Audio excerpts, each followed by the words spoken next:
나라를 지으신 주님,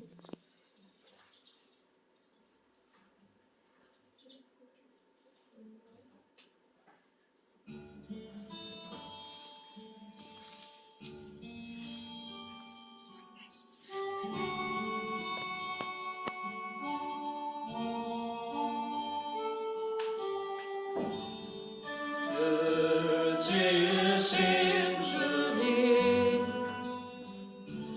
내 안에 계셔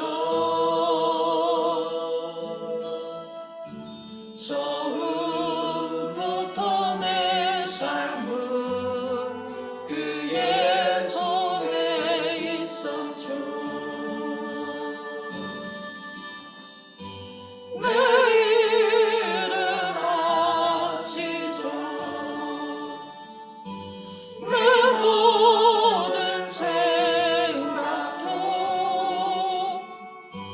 내 흐르는 눈물 그가 닦아주셨죠. 그는 내 아버지 난 그의 소유 내가 어딜 가든지 날 떠나지 않죠. 내 이름 아시죠. 내 모든 생각도 아버라 부를 때 제가 들으시죠.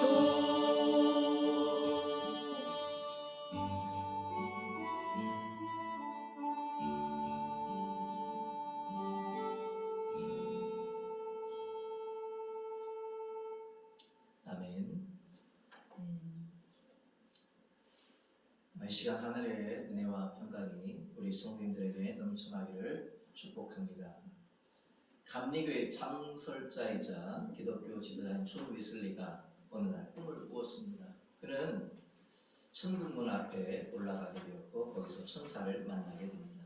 그 천사는 그 천국문을 지키고 있었습니다. 웨슬리가 천사에게 물었습니다. 가톨릭 신자들이 천국에 와 있습니까? 천사는 큰 페이지를 넘기면서 펼쳐보고 나서 이렇게 대답했습니다. 천국에 가톨릭 신자는 하나도 없다네요. 웨슬리는 가톨릭 신자가 천국에 없다는 것이 당연하다는 듯 고개를 끄덕였습니다.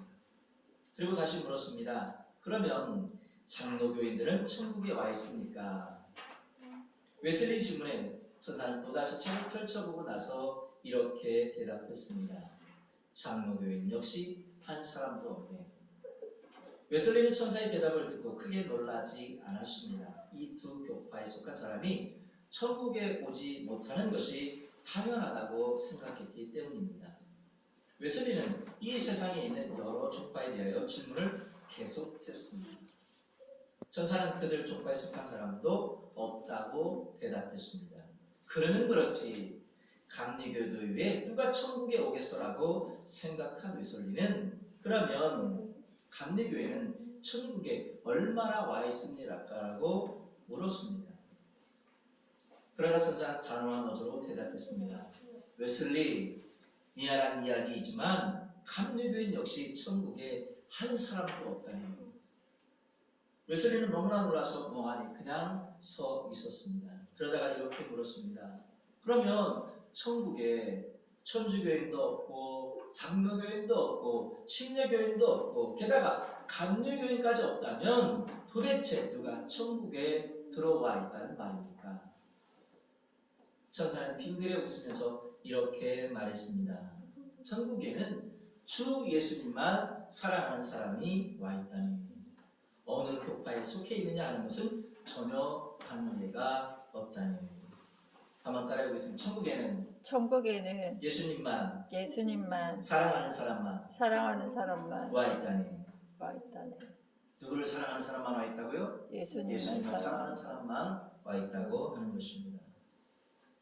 오늘은 부활절 두 번째 주일입니다. 오늘 본문을 보면 12제자 중에 속하지는 않았지만 예수님을 가까운 근처에서 따라다녔던 제자들의 이야기가 나오고 있습니다. 그 중 하나의 이름이 글로바라고 하는 사람의 이야기입니다. 이 두 제자가 엠마오 마을로 가면서 대화를 나누고 있습니다. 그리고 엠마오 갔다가 예루살렘으로 돌아온 이야기는 상당히 길게 쓰여져 있습니다. 그들의 일요일 아침은 지난 금요일 십자가 사건이 있은 날만큼이나 혼란스러웠습니다. 그들은 막달라 마리아와 다른 여인들이 새벽에 예수님의 무덤에 갔다가 예수님의 시체가 없어진 것을 알았습니다. 베드로와 요한이 그것을 확인하고 돌아왔다는 것도 알게 되었습니다. 그뿐만 아니라 막달라 마리아는 부활하신 예수를 만났다는 말까지 했습니다. 여러분, 엠마오는 예루살렘에서 약 11km 내지 12km 정도 떨어진 곳입니다. 그들이 엠마오로 내려가는 이유는 본문에 설명이 나와 있지 않아요. 예수님을 따르다가 십자가 처형 이후에 모든 꿈이 무너졌다는 생각으로 자신들의 고향인 엠마오로 돌아가고 있는 것입니다. 엠마오의 제자들은 주님이 죽으심으로 낙심하여 제자됨을 포기하고 고향집으로 돌아가고 있었습니다. 요세푸스는 이 도시의 이름을 히브리어 하맛에서 온 것으로 따뜻한 목욕장으로 해석합니다. 엠마오는 온천 지역입니다. 초기 기독교 시대의 엠마오는 치유의 명성 있는 셈으로 순례자가 끊이지 않았다고 이야기하고 있습니다. 지금도 매년 부활절이 지난 목요일 오전에 예루살렘에서 엠마오까지 순례 행렬이 전해진다고 하고 있습니다. 어찌되었던 두 제자는 예수님을 따르기로 하다가 실망하여 고향으로 내려가고 있는 것입니다. 고향에 가면 할 일도 많고 돈도 벌고 재미있게 살 수 있다라고 생각했을지도 모릅니다. 그러나 왠지 마음은 편치 않았던 것이지요. 두 사람은 길을 가면서 예루살렘에서 일어난 일에 대하여 여러 가지로 둘이 대화를 나누고 있었습니다. 예수님이 십자가에 처형당한 것에 대해서 너무 억울해하는 것입니다. 자신들이 그것을 어떻게 해서라도 막았어야 되지 않을까 하는 후회도 했을 것입니다. 더 이상한 소문도 있었습니다. 안식일이 시작되기 전에 사형이 집행된 관계로 장례 절차를 제대로 밟지 못했습니다. 장례 절차를 밟기 위해서 예수님의 시신이 묻힌 아리마대 요셉의 가족묘지를 찾아갔던 여자들이 예수님의 시체는 찾지 못했다는 것입니다. 그리고 어찌하여 살아있는 자를 죽은 자 가운데서 찾느냐, 여기 계시지 않고 살아나셨다느니라. 갈릴리에 계실 때 너에게 어떻게 말씀하셨는지를 기억하라는 천사의 말도 들었다는 것입니다. 그 말을 들은 베드로는 깜짝 놀라 무덤을 찾아갔지만 무덤이 빈 것을 보았을 뿐이라고 말하고 있습니다. 무덤에 묻힌 예수의 시신이 어떻게 된 것인지 전혀 감을 잡을 수가 없었습니다. 이 두 제자는 이런 말을 하면서 엠마오를 향해서 터벅터벅 걸어가고 있었습니다. 그때 뒤에서 오시던 예수님께서 그들을 따라잡으시고 그들과 함께 동행해 주십니다. 다시 말하면 그들 곁으로 부활의 예수님이 다가온 것이지요. 그런데 그들의 눈이 가려서 예수님이신 줄 알아보지 못하게 됩니다. 두 제자는 자신들과 동행한 그분, 그 남자가 예수님인 줄을 알아차지 못했습니다. 예수님이 일부러 변장하지는 않았을 것입니다. 고대 유대인들은 비슷한 옷을 입고 있기 때문에 유심히 살피지 않으면 분간이 어려웠을까요? 아니면 이들이 너무 큰 충격을 받아서 예수님을 알아보지 못한 것일까요? 눈이 가리워지는 것은 시력의 문제가 아니라 절망과 실망과 불신으로 인해서 사탄에 의한 방해로 보여집니다. 이런 목동의 이야기가 있습니다. 목동의 시야에서 멀어지거나 무리에서 이탈한 양을 독수리가 솜살같이 내려와서 공격을 하는데 독수리가 양의 날개를 탁탁 친답니다.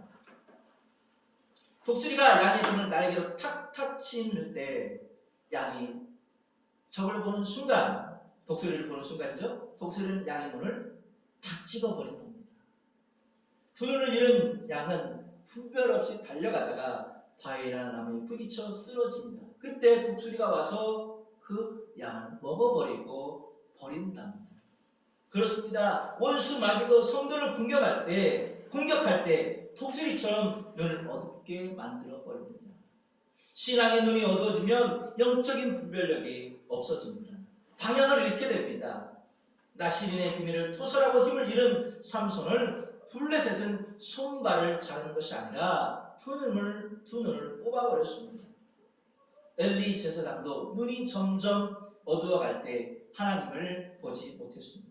오늘 엠마오로 내려가는 제자들도 눈이 가리워져서 부활인 주님이 동행하시는데 알아보지 못하고 주님을 향해 주님의 소식을 묻는 영적 무지를 우리는 볼 수 있는 것입니다. 예수님은 모른 척하면서 그들에게 묻습니다. 당신들은 지금 무슨 말을 나누고 있습니까? 두 제자는 슬픔을 억제하지 못하는 표정을 지었습니다. 그중 한 사람 글루바라고 하는 제자가 나서서 예수님에게 일어난 일을 설명했습니다. 미국의 두루신학교에서 역사 철학을 가르치는 석자 교수인 레너드 스윗이라고 하는 분이 책을 썼는데 지저스 스픽스라는 책 제목입니다. 이 책 제목에 보면 예수님께서 엠마오로 향해 내려가는 두 제자를 만나신 부분이 있습니다. 그런데 두 제자가 남자 두 사람이 아니라 부부였다는 해석이 있습니다. 어찌되었든 글로바가 예수님에게 일어난 일을 설명합니다. 첫 번째, 예수님은 하나님의 능력 있는 선지자였다. 두 번째는 뭐냐? 유대 권력자들이 예수님을 로마 총독에게 넘겨서 십자가 처형을 받게 했다. 우리는 그 예수님이 우리의 구원자라고 생각했다. 우리를 로마에서 해방할 구원자라고 했다는 것이죠. 또 예수님이 죽어서 무덤에 묻힌 지 이미 3일이 되었다. 여자들과 제자들이 무덤에 갔을 때 실체를 보지 못하고 그가 살아나셨다는 천사의 말만 들었다. 이것처럼 간략하게 예수님에 대해서 이야기를 하고 있습니다. 그런데 중요한 사실은 엠마오로 가는 길에서 대화는 아이러니합니다. 살아있는 예수가 생기를 잃은 제자들에게 말하고 있는 동안 살아있는 제자들은 죽은 예수에 대해서 말하고 있습니다. 또한 다른 제자들은 부활하신 예수를 만날 수 없어서 찾고 있는데 엠마오 도상의 두 제자는 부활하신 예수를 만나고도 알아보지 못한 것입니다. 예수님은 이 두 제자들에게 성경 이야기를 자세하게 풀어서 설명해 주십니다. 그리스도가 고난당하고 십자가 처형을 당한 뒤에 영광에 이른다는 사실, 즉 부활한다는 사실 이미 모세의 글과 선지자의 글에 다 나와 있다라고 말씀하고 있는 것입니다. 본문은 예수님이 얼마나 구체적으로 설명했는지는 다 일일이 말하고 있지 않습니다. 그러나 엠마오에 가까이 갈 때까지 많은 말씀을 하신 것으로 보여집니다. 그렇다면 약 2시간 정도 예수님께서 제자들에게 말씀하여 주셨을 것입니다. 엠마오로 가는 도중에 예수님으로부터 성경에 대한 이야기를 들었습니다. 다시 말하면 성경 공부를 했다는 것이죠. 그것도 깊이 했다는 거예요. 누가는 이 사실을 구체적으로 말하고 있습니다. 부활 그 의미에서 이것이 얼마나 중요하다는 것을 말해주고 있다는 것이죠. 25절과 27절 쉬운 성경으로 보면 이렇게 되어 있습니다. 그러자 예수님은 그들에게 말씀하셨습니다. 너희는 어리석고 예언자들이 말한 것을 더디 믿는구나. 그리스도가 이 모든 고난을 받고 그의 영광에 들어가야 할 것이 아니겠느냐. 예수님께서 모세로부터 시작하여 모든 예언자를 들어 예수님에 관한 성경 말씀을 제자들에게 설명해 주셨습니다. 예수님은 두 제자를 책망하셨어요. 너희는 어리석은 거 아니냐 하고 말입니다. 모세오경과 선자들 글에 구약성경 전체를 통해서 십자가와 부활을 설명하고 있다라고 말해주고 있습니다. 엠마오 두 제자가 부활의 예수님을 인식하게 된 데는 이런 설명이 결정적이었습니다. 이제 그들이 예수님의 말씀에 깊이 은혜를 받고 위로가 될 것 같습니다. 엠마오에 이르렀을 때 이들과 헤어져 더 길을 가려가는 예수님의 모습을 보면서 그들이 예수님과 함께 묵자고 제안을 합니다. 다시 말하면 예수님을 붙잡았다는 거예요. 예수님도 그 제안에 동의하셨습니다. 저녁밥을 먹을 때가 되었습니다. 예수님 빵을 들고 축사하신 다음에 떼어서 제자들에게 주었습니다. 예수님은 손님이지만 주인의 역할을 하셨어요. 그 모습이 앞서 제자들과 함께 유월절 만찬을 나눌 때 행한 것과 똑같았어요. 그 순간에 제자는 눈이 밝아져서 빵을 떼어주는 그 사람이 바로 예수님이라는 사실을 알아보게 되었습니다. 여러분, 그 제자들이 얼마나 놀랐을까요? 이제 예수님에게서 자세한 내용을 전해 듣고 싶었을 것입니다. 그런데 그 순간 예수님은 그들의 눈에서 사라져버렸어요. 없어져 버린 거예요. 갑자기 없어지셨습니다. 여러분, 갑자기 사라지는 사건에 대해서 성경에 여러 가지 예가 나오고 있어요. 에디오피아 장관에게 세례를 준 후 빌립이 사라져버립니다. 또 베드로가 옥에서 풀려난 후 전사가 사라져버린 것입니다. 31절입니다. 한번 같이 보시겠습니다. 누가복음 24장 31절 같이 보시겠습니다. 시작. 그들의 눈이 밝아져 그 일을 바라보더니 예수는 그들에게 보이지 아니하시는지라. 두 제자는 이제 눈이 완전히 열려서 하나님에 의해 일어난 일을 통해서 빌립의 눈으로 볼 수 있게 되었습니다. 부활하신 예수님은 그냥 볼 수 있는 것이 아니라 눈이 열린 사람에게만 가능한 것이죠. 하나님도 마찬가지입니다. 하나님은 눈에 보이지 않기 때문에 모든 사람에게 똑같이 경험될 수 있는 대상이 아닙니다. 눈이 열려야만 볼 수 있는 것이죠. 다시 말하면 새로운 시각을 얻는다는 뜻입니다. 궁극적으로는 하나님만이 아니라 이 세상의 근본은 눈이 열려야 볼 수 있는 것입니다. 겉으로는 보고 있는 것처럼 생각하겠지만 실제로는 보지 못하는 것입니다. 예수님을 바로 알게 되는 것은 말씀에 대한 해석과 예수님과의 친교를 통해서입니다. 35절입니다. 같이 보시겠습니다. 35절 시작. 두 사람도 길에서 된 일과 예수께서 떡을 떼심으로 자기들에게 알려주신 것을 말하더라. 아멘. 예루살렘의 그리스도 공동체로 돌아가서 두 가지를 이 두 제자는 간증하게 됩니다. 첫 번째는 길에서 된 일, 말씀에 대한 해석입니다. 두 번째는 예수님께서 떡을 떼심, 친교를 말합니다. 다시 말하면 이 두 가지를 통해서 부활하신 예수님께서 자기들에게 알려주셨다라고 말하고 있습니다. 만약에 여러분 예수님께서 말씀에 대한 해석만 해주시고 원래 갈 길을 가셨다면 이 두 제자의 눈은 아마도 열리지 못했을 것입니다. 그리고 부활하신 예수님을 만나보지도 못했을 것입니다. 게다가 부활의 이야기 중요한 부분 오늘 이렇게 많은 분량을 차지하고 있지도 못했을 것입니다. 말씀에 대한 해석을 듣고 그리스도 안에서 함께 교제할 때 신앙이 자라게 되는 것입니다. 하나님의 말씀은 엠마오로 가던 두 제자에게 영적인 변화를 일으켰습니다. 예루살렘으로부터 멀리 떨어진 곳까지 걸어갔고 때는 저물어 밤이 되었습니다. 하지만 하나님의 말씀으로 마음이 뜨거워진 그들은 더 이상 그곳에 있을 수가 없었어요. 머물 수가 없었어요.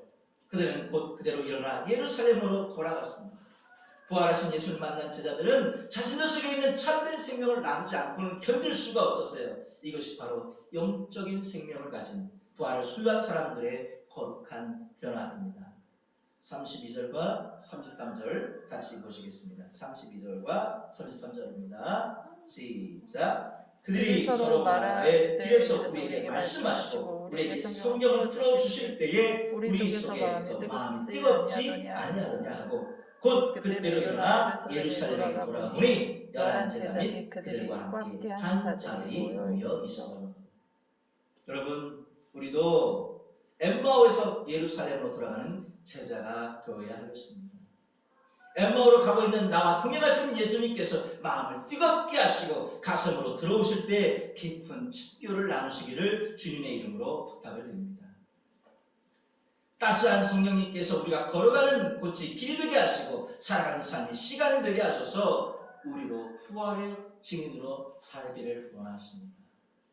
오늘 이 자리에 함께 하신 여러분들, 말씀을 듣는 모든 우리 화미 가족들, 엠마오에서 예루살렘으로 갔지만 다시 예루살렘으로서 엠마오로 가는 모든 제자들 말씀으로 뜨거워지는 우리 구함의 가족들이 되시기를, 그리고 부활의 증인으로 사는 저와 여러분이 되시기를 주님의 이름으로 부탁을 드립니다. 기도하겠습니다. 사랑과 은혜가 풍성하신 아버지 하나님, 참으로 감사함을 드립니다. 예루살렘에서 엠마오로 실망하고 절망하여서 고향으로 내려갔던 두 제자가 예수를 만나고 말씀을 공부하고 신교를 나누며 다시 엠마오에서 예루살렘으로 가는 것을 오늘 보았습니다. 아버지 하나님, 우리들도 부활하신 그 예수님과 친구함에 끌자하며 사랑을 나누게 하시고 그 부활의 증을 증거하는 복된 증인으로 살아갈 수 있는 우리 구함의 가족들이 다 될 수 있도록 은혜 베풀어 주시옵소서. 감사드리며 예수님의 이름으로 기도드립니다. 아멘. 찬송 171장입니다. 171장 하나님의 독생자.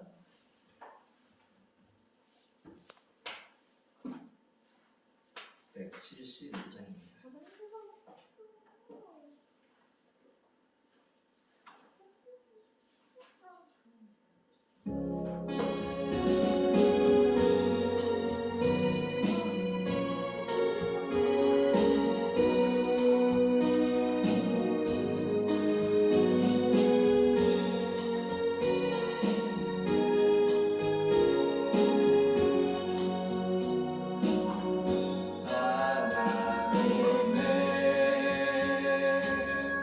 독생자 예수 날 위하여 오시었네. 내 모든 죄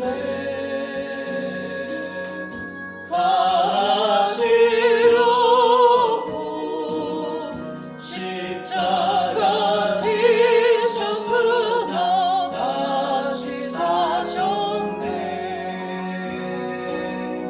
살아계신 주 나의 참된 소망 두려움이 사라지네.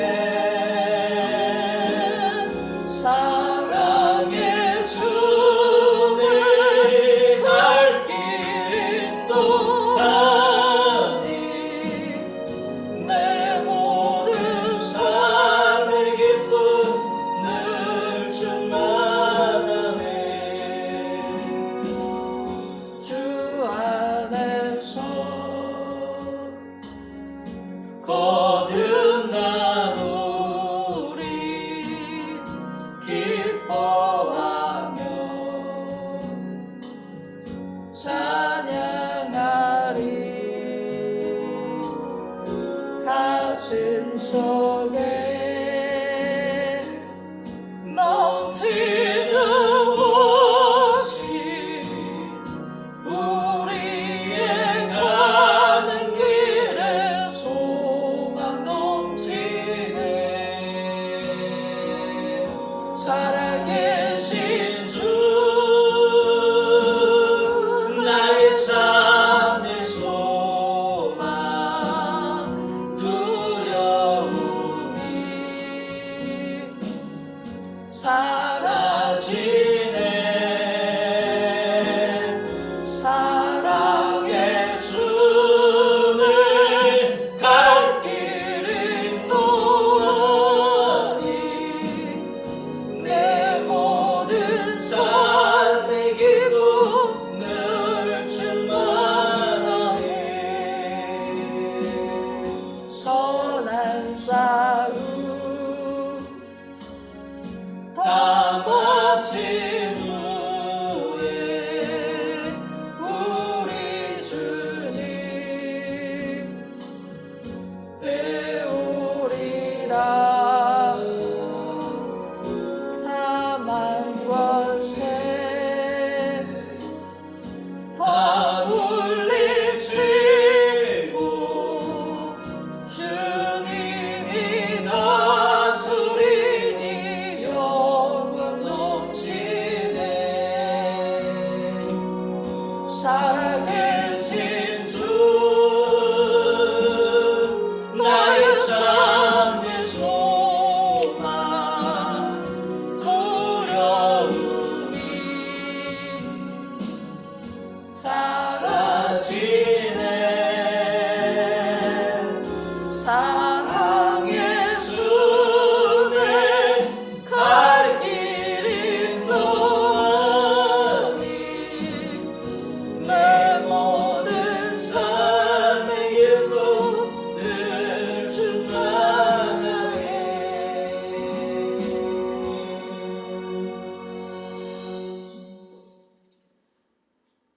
기도하겠습니다.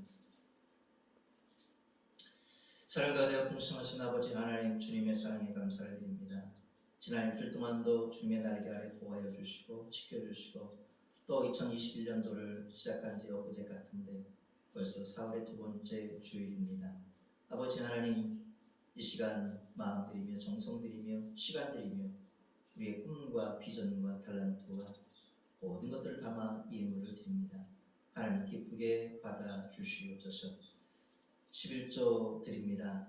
말라기 3장 10절의 말씀을 의지합니다. 하늘 창고에 귀하게 쌓일 수 있도록 은혜 베풀어 주시옵소서. 감사의 예물 드립니다. 하나님의 사랑에 감사하여 각자의 소원과 꿈과 희망을 담아 드립니다. 감사의 제목대로 하나님께서 이루어 주시옵소서. 또한 감사의 제목과 조건들이 더욱더 많아질 수 있도록 은혜를 베풀어 주시옵소서. 특별히 환자들을 위해서 기도합니다. 아버지 말씀을 통해서 치료하여 주시고 하나님 아버지의 풍년과 자비를 더하여 주셔서 치유와 회복의 역사가 일어날 수 있도록 은혜 베풀어 주시옵기를 원합니다.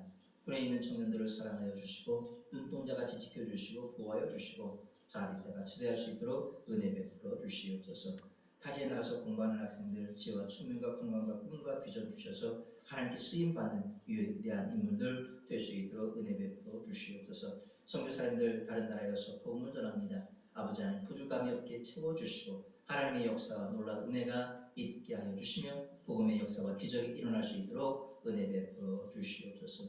여러 가지 모양으로 섬기는 성도들 있습니다. 많은 봉사자들 있습니다. 아버지 하나님 그들의 승리과 믿음을 붙들어 주셔서 하늘의 신령한 복으로 땅의 기름진 복으로 들고 되이 흔들어 넘치도록 갚아 주시옵소서.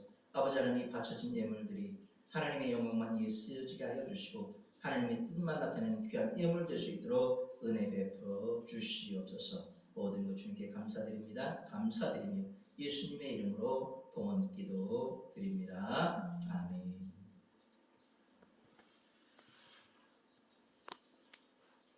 교회의 주보 팀을 섬겨 주시기 바랍니다. 하나님의 은혜와 사랑이 모든 성도님들에게 함께하기 바랍니다. 안수 집사님, 또 권사님으로 핏대되신 분들 증명사진을 준비해서 내주시기 바랍니다. 내일 12일 월요일은 충남노예가 이산교회에서 있습니다. 코로나가 잠잠해질 때까지 비대면 예배로 드립니다. 일단 수예배 비대면 예배로 드립니다. 오늘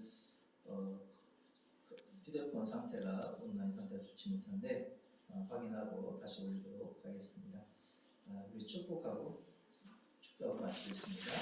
저는 시내까지 신나보라.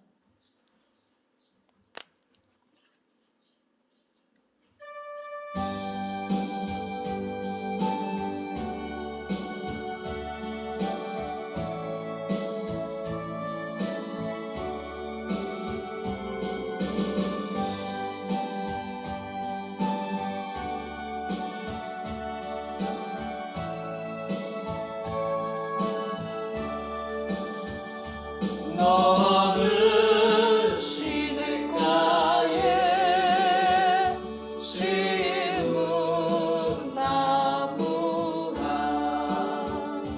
하나님의 사랑 안에 믿음 뿌리 내리고 주의 뜻대로 항상 살리라 주의 시초를 쫓아 구원 열매 맺으며 주의 영광로운 빛 너를 보아리니 주의 뜻대로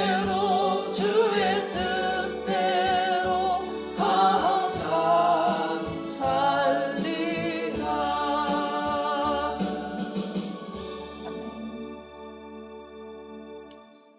지금은 우리 주 예수 그리스도의 은혜와 그 크신 아버지의 사랑과 성령의 감화 감동의 역사를 통하여 실망하고 절망하여 엠마오로 가는 제자들에게 나타나신 그 예수님의 사랑과 은혜를 깨닫고 그분과 함께 살아가며 그분의 말씀대로 실천하며 다시 엠마오에서 예루살렘으로 돌아가는 제자들이 되기를 원하는 주의 백성들 모두 위에와 일터 가족 위에 생업 위에 모든 우리 포함의 가족들 위해 지금으로부터 영원토록 함께 하시기를 간절히 축원하옵나이다. 아멘.